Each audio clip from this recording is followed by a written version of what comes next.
Let's bring back Contessa Brewer with some new details from that FAA call. Contessa. We're just getting off of the call now, and the FAA acting administrator, Daniel Elwell, says that there was physical evidence here that helped them link the trajectory of this aircraft with what they had seen from that Lion aircraft. They said that the black boxes have been damaged, and they were hoping that they could get those details out right away because they had gotten the black boxes, discovered them so shortly. Instead, because it's going to take special equipment to get the information off of the damaged boxes, those black boxes will go on a flight to France and help them read that. They say that this was related to the software fix after the Boeing Lion Air, and he said that there was a lot to learn before that they can say it was the same cause and effect, that the Lion Air report isn't even final at this point. So it would be too soon to draw conclusions that there was a correlation between these two flights. But instead, what the satellite tracking shows is that they were tracking the altitudes, and the movement of the planes looked similar here.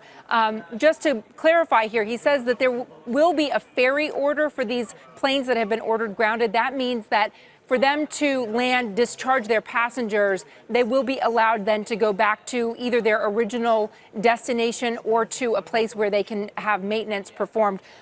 Just to clarify that. And one more note, there's been a lot of speculation about whether the government shutdown contributed in any way in a delay in these software fixes for Boeing, because of course the FAA, some parts of that were shut down as well. And he was definitive on this call, saying that the shutdown did not cause any delay to the software fixes coming in from Boeing. We have just heard. Yeah, go ahead, Wilf. I was just going to ask Contessa to clarify the main point I think you made there from the call, which is that satellite data suggested the track and the flight path of both crashes was similar, and that was the main part of the new information, the new assessment the FAA had made, that the site led them to decide to ground these planes. Remember, there are systems on this plane that are sending out information in real time, and some of that is about the positioning of the plane as it takes off.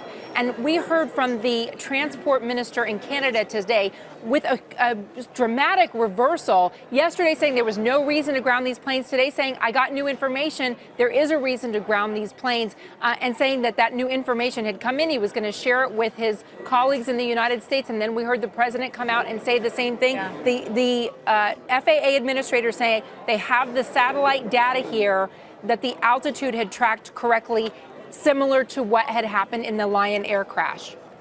By the way, I brought this up earlier with Senator Graves.